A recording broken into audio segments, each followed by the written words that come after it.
there are some Jewish kids on that side of the fence, incredibly troubling.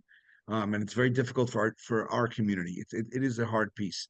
But I will say that the Jewish life on campus, Hillel Chabad, is much more religiously diverse than you ever imagine. I mean, I have a big beard here and everything, but the Friday night crowd is incredibly mixed, and you should read like your student, your son and daughter, your high school kids, check it out. You'll be pleasantly surprised, and you'll find a way to connect with Jewish community. Wow, thank you for sharing that. Before we end off with just final remarks from everybody, I want to say a special thank you. First of all, Helene Meckler, who introduced me to Dr. Eric Mandel. So thanks to Helene, this all Hi, came Eileen. to fruition.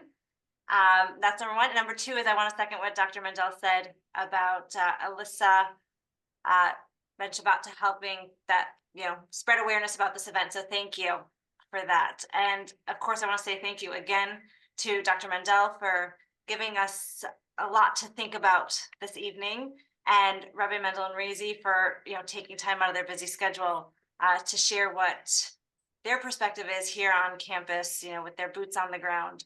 So with that, I want to just ask, we'll start with you this time, Rabbi Mandel and Razy, if you'd like to share your last thoughts for this evening, and then we'll end off with Dr. Mandel. So I'm not saying this is a solution, but this is actually what happened here this year. So October 7th happened on Simchat Torah. It actually was fall break. And it was like Columbus Day weekend or something. So U Albany was off. We had a very small group of students here, and there was only one student here that was non-traditional. And he came in the morning, Simchat Torah, telling us what happened. Had an Israeli brother-in-law here. He said, it's impossible. We didn't believe it. He was crying. He was saying crazy things, and we didn't believe it. But anyways, we got the newspaper the next day, and anyways. Actually, our daughter, who's studying in Israel this year, sent a message through a non-Jewish student to let us know that she was okay. Anyways, October 9th, we made a vigil.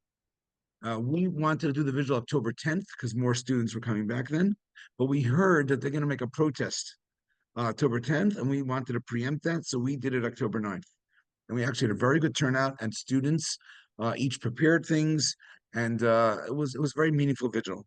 And it was very raw. It was very emotional. It was like 2 days after October 7th. And my part of the vigil was to share the meaning of the song Achinu. Achinu is a prayer and a song for Jews in captivity and for Jews in difficult situations. And so I shared the song, and I explained that part of the prayer is Ma'afela la'or gadol. May they go out from captivity to freedom, and Ma'afela from great darkness to or gadol, to a tremendous light. And I just said that our goal is to get to the light.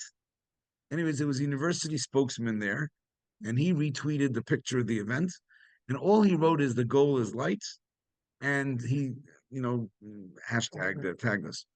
Anyways, that became a big theme of ours, which is to focus on connection more than the problem. We have to be aware of the problem. We have to address problems, but to focus more on ways to connect to Israel, ways to connect the community to each other. Anyways, we had many, many meetings at the university about this issue, many. And one thing that Havidan, the president of our school, in every faculty meeting and every university address, he spoke very strongly and passionately about the need to be civil and need to respect others and the need to he spoke very much in that vein. Anyways, graduation came. A lot of universities were very concerned how to deal with graduation because there could be all kinds of shtick. And of Chuck Schumer, he usually spoke. They actually cut out all the speakers, and they didn't tell anyone why, but I know why. They just didn't want any extra commentary, so they cut out all the speakers. And the main speaker was Havidan, the president, and he quoted Martin Luther King, which said, "Be the light. In a time of darkness, you be the light." And the importance that even in a time of strife and difficulty and challenge, find ways to be the light, not to add darkness. And that was his speech. And as afterwards, I wrote a great speech, and someone in his office told me that it all goes back to that. So what I want to say is that obviously the negativity has to be addressed, but we can't become so absorbed in negativity that we forget our mission and purpose and ways to uplift, especially students. They want to be uplifted. They don't want to only see negative. The negative has to be addressed. There was a girl who had scroll on her window, and we had to address that. got involved. You know what I mean?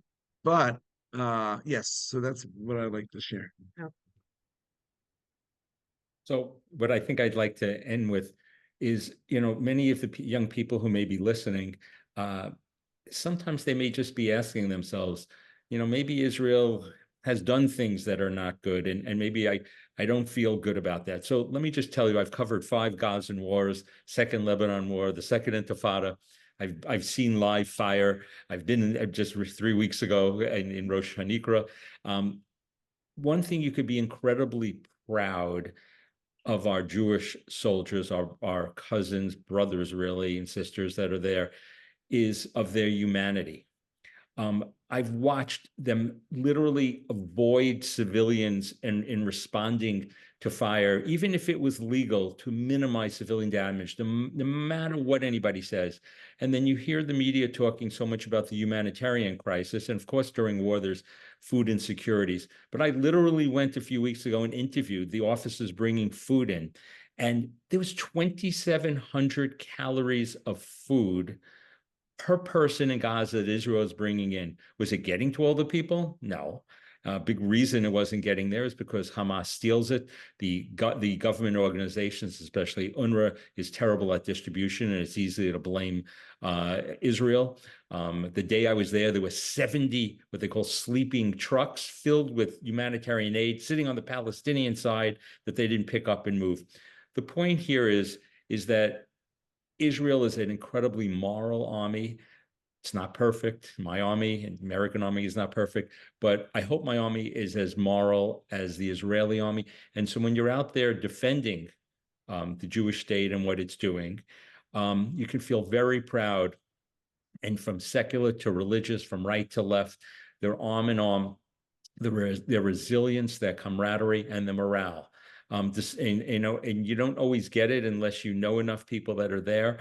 But it's something that you could be very proud that you're on the good side here. And that should be obvious when you're dealing with Hamas and Hezbollah and Iran on the other. But I can reassure you firsthand over many experiences that Israel is and has done the right thing. Thank you so much. Razy, do you want to? I'll just say one thing. Actually, today is our 28th anniversary. So Awful time. I feel like a lot of it is about relationships, and it's relationships between parents and their kids, relationships between families and their, Chabad, Hillels, other organizations.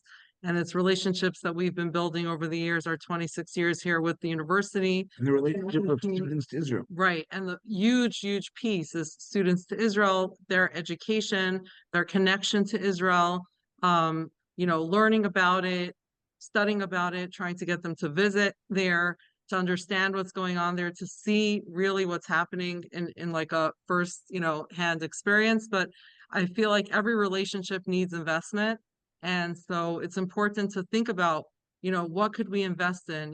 There's financial investment, there's physical investment, there's, if students, donated money, that was great. If they volunteered, we had a whole event about students volunteering for Israel, for the different organizations in Israel. And then they did like a raffle auction and used that money to support things in Israel. So thinking about our relationships and thinking, how can we strengthen them? What can we do? The Rebbe would always say, Hamaisa hu ha'ikar, like action really is the bottom line. So to think about ways that we can be productive, ways that we can be proactive, concrete ways that we can help Israel, support our students, and, invest in all these different types of relationships, I think is a big piece. Connie, can I ask Eric a question? Sure, we can open if Okay. Eric. 1 second, Helene, 1 second. Okay. At this point, the official program is done. So anybody who would like to head off, you're more than welcome to. If anybody would like to stay on for questions, feel free. Helene, you're up. Eric, you had mentioned earlier when Connie had asked you about students and on campuses, whatever, and you mentioned that there's all these different organizations that students could connect with, be it on campus or whatever. Could you send Connie, like at some point, names and websites that she could share with the people on this Zoom, and then she just has it as a resource for parents? Right. And, the one I'm most associated with is Stand With Us, and I can make direct connections, through there. I'm happy to do that. But there are so many good places that are doing so much good work. But I can, definitely, we can pick and choose there a little bit of what is the most comfortable place. Obviously, on student life on a college campus, you're talking Chabad and Hillel's. But when we're talking about organizations that give the support that you need, the Stand With Us's and many other, groups do just incredible work. So I will get that, Hani, no problem. And then the other thing you mentioned, and I just want to make sure it's correct, think I saw it in the chat where you said those of us who live in New York to contact Chuck Schumer. It is called the Anti-Awareness Act. Yeah, the Anti-Semitism Awareness Act. So what that does, it doesn't put consequences. What it does is it defines anti-Semitism, something that has been when President, and I know this last year, I spoke to the American Embassy in Oman last year, and I put a lot of this stuff together. And that's when it was last May, it's almost a year ago, a little more than a year ago, that President Biden came out with a national strategy for anti-Semitism. This is 6 months before October 7th, 5 months before. And unfortunately, under the pressure of the far left of the Democratic Party, they did not allow him to make the IHRA definition the definition. He did prioritize it, but did not make it the definition. If you don't have a definition, then you cannot have things enforced because it's nebulous. It can be open to interpretation. The other one, the Countering Anti-Semitism Act, which also passed the House and is languishing in the Senate now, would create a national anti-Semitism kind of czar, and did seem to have maybe more consequences as part of it. Again, and everybody should reach out to Chuck Schumer because he's the majority leader of the Senate, which really represents everybody in the country. But especially if you're a New York State resident, but there's nobody who should not be reaching out saying, this is important. You can't fight anti-Semitism unless you can define it. And the IHRA definition should not be held hostage to the squad, basically. And people who claim that that this inhibits free speech, that's a red herring. It does not inhibit free speech. People can say all the vilest things in the world, but you can't claim that you can't. But we have to be able to say who is an anti-Semite in our free speech, and then when a university doesn't protect a Jewish student, because they've been demonized, or that that Jews don't have a right to have a state, they have to be called for what they are. And then there needs to be some consequences, and whether it's university donors who withhold monies. But really, when it comes to it, if you really want to have consequences, the consequences are going to be for the Title VI protections. The federal government is going to need to withhold federal funding to universities that don't protect Jewish students. And you can see how slippery some of them are when you see these. Getting rid of a few university presidents in some major institutions is window dressing at this point. It goes much deeper in cowardly administrators and in faculty, especially. I know Columbia very well. I've spoken there. It's you have people there that can say the vilest things, who are tenured, and we need to be able to call it for what it is.